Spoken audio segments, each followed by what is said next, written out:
Hello students, class 11th business studies, chapter number 3 निजी सार्वजनिक एवं भूमंडलीय उपक्रम, private public and global enterprises.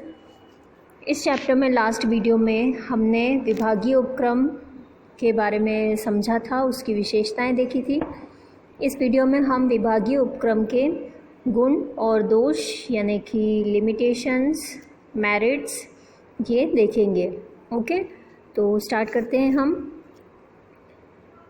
विभागीय उपक्रम यानी डिपार्टमेंटल अंडरटेकिंग, आपको ध्यान होगा इसका मीनिंग। ये एक ऐसा ऑर्गेनाइजेशन होता है जिसका इस्टेब्लिशमेंट किसी मिनिस्ट्री के अंडर होता है, वो भी एक डिपार्टमेंट को इस्टेब्लिश करके उसके थ्रू इसका जो भी प्लानिंग है, मैनेजमेंट है, कंट्रोलिंग है, वो किया जाता है। गवर्नमेंट का इसके ऊपर पूरा कंट्रोल होता है। तो हम इसके लाभ देख लेते हैं पॉइंट वाइज। विभागीय संगठन जो है यानी डिपार्टमेंटल ऑर्गेनाइजेशन, इसके ऊपर पार्लियामेंट का पूरा कंट्रोल रहता है, यानी ये पार्लियामेंट के कंट्रोल में ही वर्क करते हैं।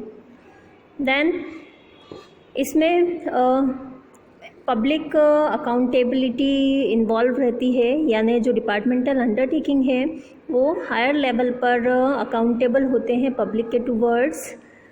तो डेफिनेटली इन्हें वर्क उसी अकॉर्डिंग प्रॉपर वे में करना ज़रूरी होता है। इन ऑर्गेनाइजेशंस के थ्रू जो भी इनकम अर्न की जाती है या जो भी रेवेन्यू कलेक्ट की जाती है वो डायरेक्ट गवर्नमेंट ट्रेजरी में चली जाती है, यानी हम कह सकते हैं कि डिपार्टमेंटल ऑर्गेनाइजेशन जो है वो गवर्नमेंट इनकम के बहुत बड़े सोर्स हैं। नेशनल सिक्योरिटी के अकॉर्डिंग भी अगर हम बात करें तो ये बहुत ही कन्वीनियंट या अप्रोप्रिएट फॉर्म है बिज़नेस का, क्योंकि इसका कंट्रोलिंग एंड इसका इंस्पेक्शन वगैरह जो है वो डायरेक्ट मिनिस्ट्री के थ्रू होता है। तो डेफिनेट थिंग है कि यहाँ पे नेशनल सिक्योरिटी के अकॉर्डिंग भी ये बहुत ही इम्पॉर्टेंट ऑर्गेनाइजेशन है। इसके अलावा भी इसके गुणों की अगर हम बात करें तो ये पब्लिक वेलफेयर से रिलेटेड इंडस्ट्रीज़ इसके अंदर इंक्लूड की जाती है। ऐसी सर्विसेज जो पब्लिक के लिए एसेंशियल होती हैं उसके लिए ये ज़रूरी होती है। इन ऑर्गेनाइजेशंस में एम्प्लॉयज़ का एक्सप्लॉइटेशन नहीं होता, उन्हें गवर्नमेंट एम्प्लॉयज़ माना जाता है और उसी अकॉर्डिंग उन्हें ट्रीट किया जाता है। इनके थ्रू जो भी प्रोडक्ट्स प्रोड्यूस होते हैं वो स्टैंडर्ड होते हैं, ठीक है। एंड सीक्रेसी मेंटेन करना भी इनमें इजी रहता है क्योंकि गवर्नमेंट का कंट्रोल रहता है। यहाँ कैपिटल की कमी होने के चांसेस नहीं रहते हैं बिकॉज गवर्नमेंट फाइनेंस करती है इन्हें।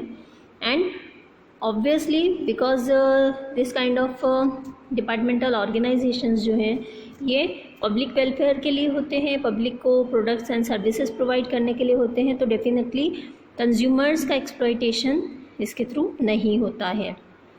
ओके, तो ये सब तो थे डिपार्टमेंटल अंडरटेकिंग के लाभ। अब बात करते हैं हम इनके लिमिटेशंस की, यानी दोष या सीमाएं। डिपार्टमेंटल अंडरटेकिंग जो है इनमें फ्लेक्सिबिलिटी की कमी होती है बिकॉज़ गवर्नमेंट का कंट्रोल रहता है, तो इसमें किसी भी टाइप का चेंज जो है इजीली या जल्दी नहीं किया जा सकता है। उसके लिए प्रॉपर एक प्रोसीजर फॉलो करना पड़ता है जिसमें कि डिले हो सकता है। तो कोई भी बिज़नेस हो उसमें फ्लेक्सिबिलिटी की क्वालिटी होना बहुत ही एसेंशियल होती है, जो कि यहाँ पे नहीं पाई जाती है।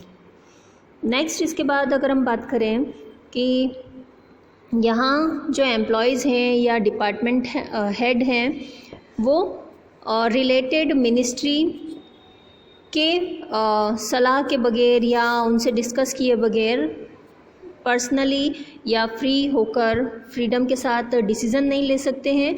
ऐसे में समटाइम्स जो है टाइमली डिसीज़न लेने में लेट हो जाता है, जिसका कि ड्रॉबैक्स फेस करने पड़ते हैं ऑर्गेनाइजेशन को। ये ऑर्गेनाइजेशंस जो हैं ये कई बार जो अवसर आते हैं या कुछ ऐसे मोमेंट आते हैं जिसका कि फ़ायदा उठा सकते हैं, डिले होने की वजह से डिसीजंस में ये उसका फ़ायदा भी नहीं उठा सकते हैं। नेक्स्ट इसके बाद अगर हम बात करें कि यहाँ ब्यूरोक्रेसी जो है, ऑब्वियसली जहाँ गवर्नमेंट इंटरफियरेंस इन्वॉल्व है वहाँ ब्यूरोक्रेसी भी इन्वॉल्व होती ही है, जिसकी वजह से प्रॉपर वे में जो कंडक्शन है, कंट्रोलिंग है, वो सब और मैनेजमेंट ऑब्वियसली वो प्रॉपरली नहीं हो पाता है समटाइम्स।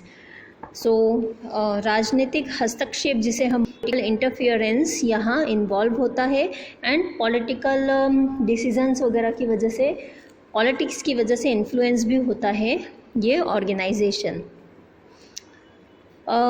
एंड ये जो ऑर्गेनाइजेशन है समटाइम्स ये कंज्यूमर्स के टूवर्ड्स उतने अवेयर नहीं होते हैं, बहुत अच्छे से कंज्यूमर्स को एंटरटेन करें या उनको proper products and services provide करने में उतने ज़्यादा अवेयर नहीं होते जितना जनरली प्राइवेट सेक्टर्स अलर्ट होते हैं। ओके, सो इनकी जो वर्किंग है वो काफ़ी ढीली ढाली पाई जाती है, यानी यहाँ पे डिसीज़न मेकिंग में लेक होता है, गवर्नमेंट या पॉलिटिकल इंटरफियरेंस होता है, तो इस वजह से यहाँ वर्क भी जो है वो बहुत ही डिले चलता है, स्लो वर्किंग होती है।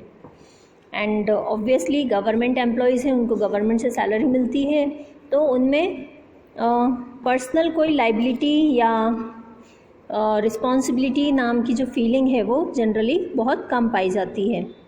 ओके, तो ये सब ड्रॉबैक्स हैं या लिमिटेशंस हैं डिपार्टमेंटल अंडरटेकिंग्स की। Thank you.